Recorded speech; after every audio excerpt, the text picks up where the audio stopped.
This is Delphine Smith Allhand's view of Nicholia, Idaho, circa 1885. And Nicholia, Idaho, October 23rd, 1993, is no more. It has been replaced by a working ranch,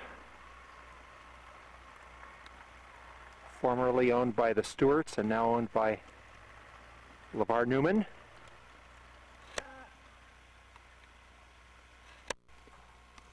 See, Mr. Newman has some beautiful horses.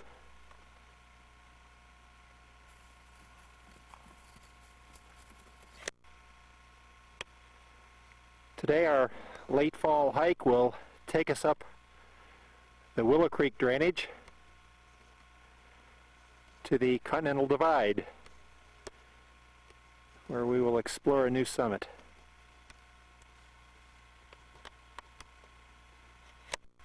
In our travels today, we will hope to find some interesting geology, first described by the pioneer geologist in this area, Joseph B. Umpleby, who in 1913 authored the USGS professional paper, Geology and Ore Deposits of Lemhi County, Idaho.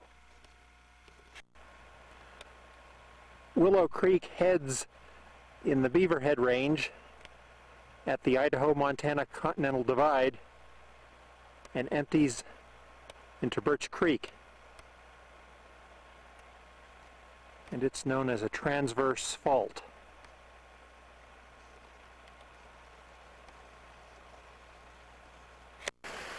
Willow Creek is characterized by ponds and marshes. Here the beaver does his work very adeptly. If I could offer one observation on this frosty morning, it's that those beaver are damn hard workers. From Willow Creek we look up to Jump Peak, which has a snow cap, and all of the rock in this immediate area, surprisingly, is granite.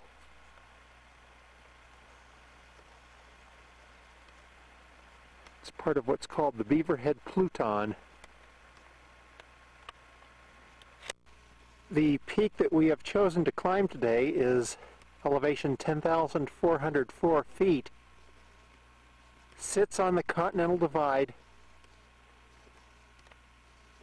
and it looks like it may be composed of limestone, which would make it sitting right on the edge or the contact of the granite Pluton. We see that that is granite.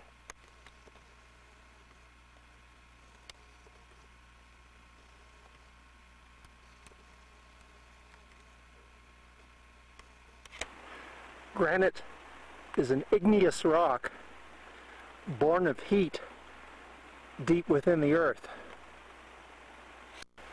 And when it is thrust towards the surface of the earth in a molten fashion, it tends to bring with it goodies such as gold, silver, lead, copper, and zinc.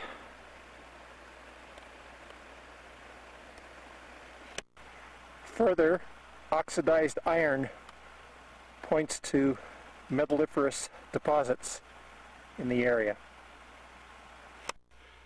As we ascend the mountain, granite gives way to quartzite.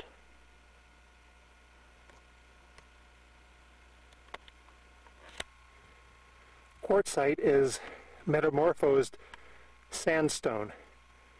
That is, its composition is changed by low heat and high pressure. And likewise, there can be metalliferous vein deposits within quartzite. It's just a matter of what the earth chooses to spit up at any given time and place. Approaching the crest of the Beaverhead Range, we have the Continental Divide and this classic open dry alpine scenery that the Beaverhead Range is noted for. And it is at this point that we encounter limestone rock, which serves as a cap on the mountain. Limestone is a sedimentary rock formed from the calcium and carbon remains of countless millions of microscopic sea creatures. And sometimes those prehistoric animals are large enough that you can actually see their remains after 350 million years. We are now on the Idaho-Montana Continental Divide, where the views are stunning and alpine. And if our telephoto is strong enough, we can find Oreamnos.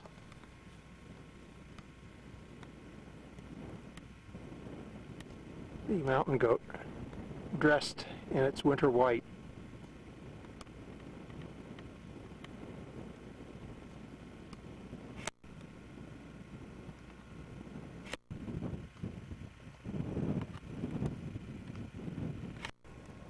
Here's the bed down spot for that billy, and we'll follow its tracks up and see if we can spot him right on the summit.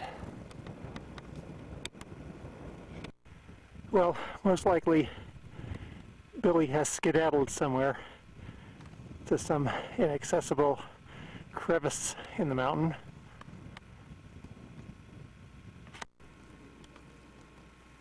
Well, there they are. Notice how well they're camouflaged.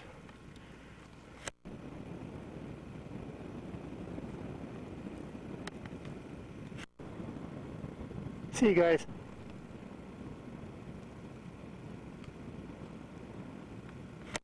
We're almost to the summit and exactly on the Continental Divide. The right foot is in Idaho, the left foot is in Montana. And as we head the last few yards to our summit, the goats, no doubt, are in safety. I'd like to suggest the name Diane's Mountain as a commemorative name for the 10,404-foot summit that we're standing on. We'll build a monument and leave a register. The monument is built, and I'd like to spend a moment to read the memorial. Diane's Mountain, named for Diane M. Palmer, November 12, 1946 to June 14, 1947. The number of infant and child graves found in pioneer cemeteries is heartbreaking. This mountain commemorates those little ones who were called early on. Diane rests in the nearby Reno Cemetery. She was a birthmate of mine. Just 2 days separate us. I was allowed to celebrate a full life. She was not.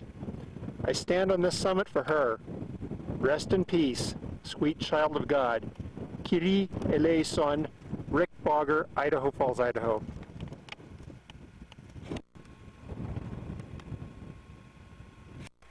Before we head down, bear with me for the obligatory tour as we scan east into Montana. We have Garfield Mountain, and beyond it the Centennial Valley, looking towards Yellowstone Park.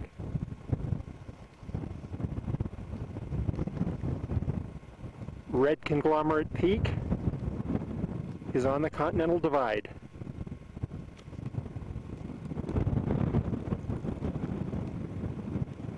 We'd be looking at the upper end of the Snake River Plain across Medicine Lodge.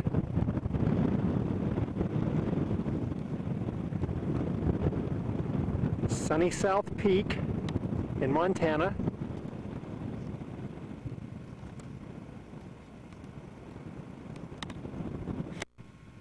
The cul-de-sac, Montana's southernmost peak. Scott Peak, the highest mountain in the region. Hughes Horn, Italian Peak.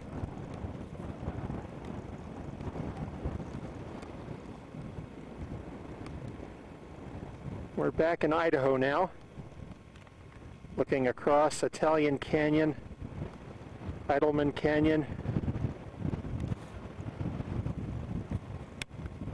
In the distance, we look way across Birch Creek Valley to Saddle Mountain in the Lemhi Range. On the skyline is the Lemhi Range's highest peak, Diamond. Nearer to us is a 10,201 foot summit, which I call Blackburn Mountain, in honor of the discoverer of lead and silver at the Viola mine. And on the north side of Blackburn, very interesting feature, an incipient glacier. Back in the Pleistocene, had started to carve the mountain out. And then things got warmer and drier, and it couldn't do its work of scooping out a cirque to completion. And again, hopping back to the Lemhi crest, we have Bell Mountain.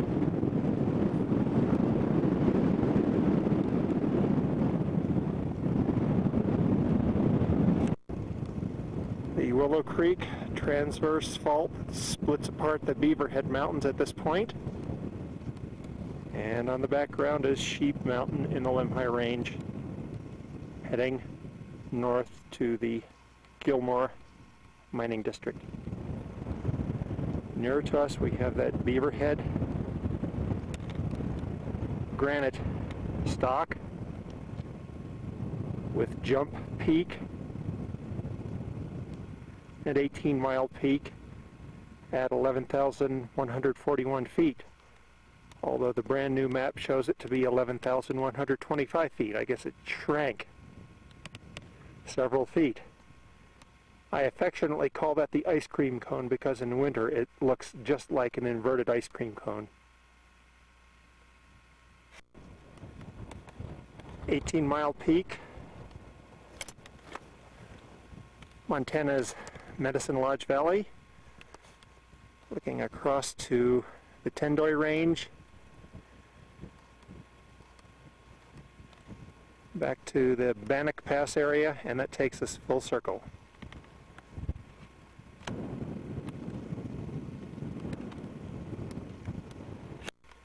On the lower north end of Diane's Mountain, there's a Continental Divide state boundary marker that looks really old. I for Idaho, M for Montana, A Atlantic, P Pacific. Heading down, we can do a little bit of tree skiing here. The real thing with snow is not going to be very far behind.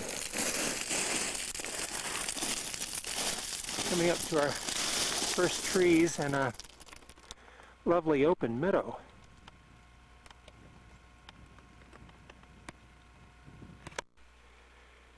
The dry open forest is filled with statuesque and grotesque trees. And the horn coral, found in the limestone rock, although now somewhat grotesque, when it lived in the Paleozoic, indeed must have been statuesque. We're taking the high road back, and this is one of the prospect holes at the head of Viola Canyon. Lead ore, galena, was discovered here in 1881.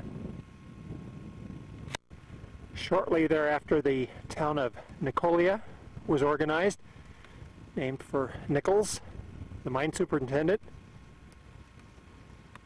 and a smelter followed.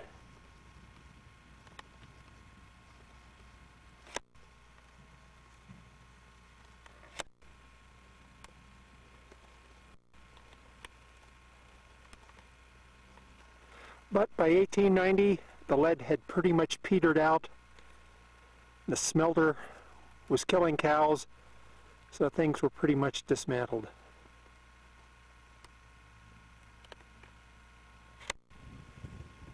This, by the way, is the object of the passion, sulfide of lead, galena.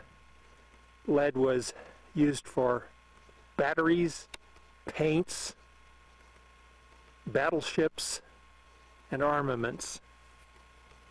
It was the stuff empire was made out of in the 19th century. One of the best geologic works of this area was done by Larry Ramspot, one of the Penn State whiz kids under Dr. Rob Schulten in 1962. Ramspot did field work in this entire 18-mile peak geologic area. Well, that's all that's left of the Viola smelter.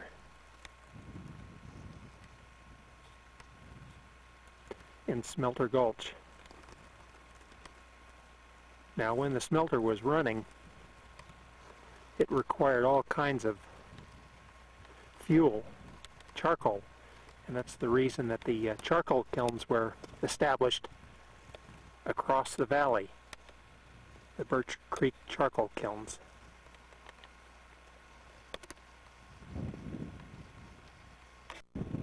The only grave site left at Nicholia is this one, a 16-year-old girl who was killed falling off a horse. We'll finish up this video at the Barzee Reno Cemetery in Birch Creek. Thank you for coming along today. This is Rick Bogger.